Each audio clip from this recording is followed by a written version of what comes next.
श्री राधा कृष्णाभ्याम नमः। भगवान श्री कृष्ण की कथाओं का आश्रय लेने वाले भक्त जनों, मैं संध्या रानी महात्मा वेद व्यास जी एवं गुरुजनों की आज्ञा से श्रीमद् भागवत महापुराण के नवम स्कंद के 14वें अध्याय को प्रारंभ करती हूँ।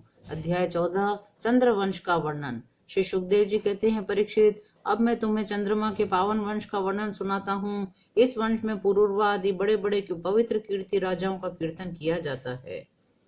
सहस्त्रों सिर वाले विराट पुरुष नारायण के नाभि सरोवर के कमल से ब्रह्मा जी की उत्पत्ति हुई। ब्रह्मा जी के पुत्र हुए अत्रि। वे अपने गुणों के कारण ब्रह्मा जी के ही समान थे। मुनि अत्रि के नेत्रों से अमृतमय चंद्रमा का जन्म हुआ। ब्रह्मा जी ने चंद्रमा को ब्राह्मण, औषधियों, नक्षत्रों का अधिपति बना दिया। उन्होंने तीनों लोकों पर विजय प्राप्त की और राजसूय यज्ञ किया। इससे उनका घमंड बढ़ गया और उन्होंने बलपूर्वक बृहस्पति की पत्नी तारा को हर लिया। देवगुरु बृहस्पति जी ने अपनी पत्नी को लौटा देने के लिए उनसे बार बार याचना की, परंतु वे इतने मतवाले हो गए थे कि उन्होंने किसी प्रकार उनकी पत्नी को नहीं लौटाया।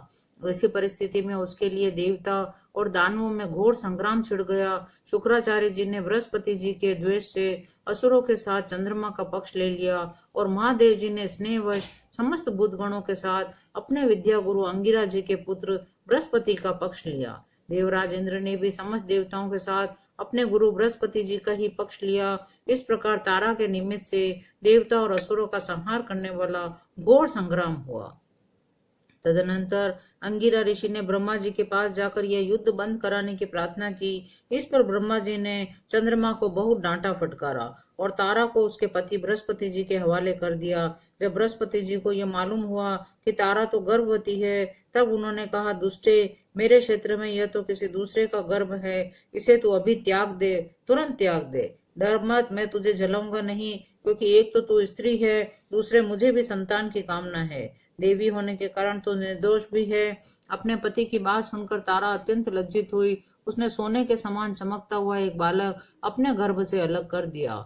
उस बालक को देखकर बृहस्पति और चंद्रमा दोनों ही मोहित हो गए और चाहने लगे कि यह हमें मिल जाए। अब वे एक दूसरे से इस प्रकार जोर जोर से झगड़ा करने लगे, ये तुम्हारा नहीं मेरा है। ऋषियों और देवताओं ने तारा से पूछा, यह किसका लड़का है? परंतु तारा ने लज्जावश कोई उत्तर नहीं दिया। बालक ने अपनी माता की झूठी लज्जा से क्रोधित होकर कहा, दुष्टे, तू बतलाती क्यों नहीं? तू अपना कुकर्म मुझे शीघ्र से शीघ्र बतला दे।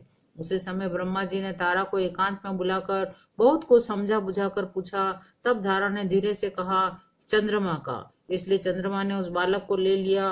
ब्रह्मा जी ने उस बालक का नाम रखा बुध, क्योंकि उसकी बुद्धि बड़ी गंभीर थी। ऐसा पुत्र प्राप्त करके चंद्रमा को बहुत आनंद हुआ। परीक्षित, बुद्ध के द्वारा इला के गर्भ से पुरर्वा का जन्म हुआ।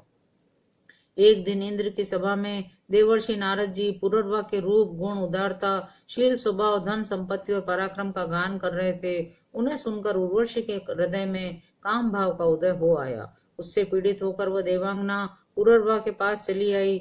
यद्यपि उर्वशी को मित्रा वरुण के शाप से ही मृत्यु लोक में आना पड़ा था, फिर भी पुरुष शिरोमणि पुरूरवा मूर्तिमान कामदेव के समान सुंदर हैं। यह सुनकर सुर सुंदरी उर्वशी ने धैर्य धारण किया और वो उनके पास चली आई। देवांगना उर्वशी को देखकर राजा पुरूरवा के नेत्र हर्ष से खिल उठे। उनके शरीर में रोमांच हो आया। उन्होंने मीठी वाणी से कहा, राजा पुरूरवा ने कहा, सुंदरी, तुम्हारा स्वागत है, बैठो, मैं तुम्हारी क्या सेवा करूं? तुम मेरे साथ विहार करो, हम दोनों का यह विहार अनंत काल तक चलता रहे। उर्वशी ने कहा, राजन, आप सौंदर्य के मूर्तिमान स्वरूप हैं। भला ऐसी कौन कामिनी है जिसकी दृष्टि और मन आप में ऐसा आसक्त न हो जाए? क्योंकि आपके समीप आकर मेरा मन रमन की इच्छा से अपना धैर्य खो बैठा है। जो पुरुष रूप, गुण आदि के कारण प्रशंसनीय होता है, वही स्त्रियों को अभिष्ट होता है। अतः मैं आपके साथ अवश्य विहार करूंगी, परंतु मेरी एक शर्त है। मैं आपको धरोहर के रूप में भेड़ के 2 बच्चे सौंपती हूँ। आप इनकी रक्षा करना। हे वीर शिरोमणि, मैं केवल घी खाऊंगी और मैथुन के अतिरिक्त और किसी भी समय आपको वस्त्रहीन न देख सकूंगी। परम मनस्वी पुरूरवा ने कहा, ठीक है। ऐसा कहकर उसकी शर्त स्वीकार कर ली। फिर उर्वशी से कहा, तुम्हारा सौंदर्य अद्भुत है, तुम्हारा भाव अलौकिक है, ये तो सारी मनुष्य सृष्टि को मोहित करने वाला है। देवी, कृपा करके तुम स्वयं यहाँ आई हो, फिर कौन ऐसा मनुष्य है जो तुम्हारा सेवन न करेगा? परीक्षित, तब उर्वशी काम शास्त्रोक्त पद्धति से पुरुष श्रेष्ठ पुरूरवा के साथ विहार करने लगी। वे भी देवताओं की विहार स्थली चैत्र रथ नंदनवन आदि उपवनों में उसके साथ स्वच्छंद विहार करने लगे। इधर जब इंद्र ने उर्वशी को नहीं देखा तब उन्होंने गंधर्वों को उसे लाने के लिए भेजा। उर्वशी के बिना मुझे यह स्वर्ग फीका जान पड़ता है। वे गंधर्व आधी रात के समय घोर अंधकार में वहां गए। उर्वशी के दोनों भेड़ों को, जिन्हें उसने राजा के पास धरोहर रखा था, चुरा कर चलते बने। उर्वशी ने जब गंधर्वों के द्वारा ले जाए जाते हुए अपने पुत्र के समान प्यारे भेड़ों की बेम्बे सुनी तब वह कह उठी, अरे इस कायर को अपना स्वामी बनाकर मैं तो मारी गई। यह नपुंसक अपने को बड़ा वीर मानता है। यह मेरे भेड़ों को भी न बचा सका। इसी पर विश्वास करने के कारण लुटेरे मेरे बच्चों को लूट कर लिए जा रहे हैं। मैं तो मर गई। देखो तो सही, है दिन में तो मर्द बनता है, रात में स्त्रियों की तरह डर कर सोया रहता है। राजा पुरुरवा को बड़ा क्रोध आया। हाथ में तलवार लेकर वस्त्रहीन अवस्था में ही वे उस ओर दौड़ पड़े। गंधर्वों ने उनके झपटते ही भेड़ों को तो वहीं छोड़ दिया, स्वयं बिजली की तरह चमकने लगे। जब राजा पुरुरवा भेड़ों को लेकर लौटे तब उर्वशी ने उस प्रकाश में उन्हें वस्त्रहीन अवस्था में देख लिया। बस वह उसी समय उन्हें छोड़कर चली गई। राजा पुरुरवा ने जब अपने शयनागार में अपनी प्रियतमा उर्वशी को नहीं देखा तो वे अनमने हो गए। उनका चित्त उर्वशी में ही बसा हुआ था। वे उसके लिए शोक विहल हो गए और इधर उधर भटकने लगे। एक दिन कुरुक्षेत्र में सरस्वती नदी के तट पर उन्होंने उर्वशी और उसकी 5 प्रसन्न मुखी सखियों को देखा। तब वे बड़ी मीठी वाणी से बोले, प्रिय तनिक ठहर जाओ, एक बार मेरी बात मान लो। अब तो आज मुझसे कुछ क्षण बात करो। अब इस शरीर पर तुम्हारा कृपा प्रसाद नहीं रहा, इसी से तुमने इसे दूर फेंक दिया है। अब अतः मेरा यह सुंदर शरीर अभी ढेर हुआ जाता है। उर्वशी ने कहा, राजन तुम पुरुष हो, इस प्रकार मत मरो। देखो ये भेड़िए सचमुच तुम्हें खा न जाएं। स्त्रियों की किसी के साथ मित्रता नहीं हुआ करती। इनके हृदय में सौहार्द तो है ही नहीं। भोले भाले लोगों को झूठ मूठ का विश्वास दिलाकर फांस लेती है और नए नए पुरुष की चाट से उल्टा और स्वसंचारिणी बन जाती है।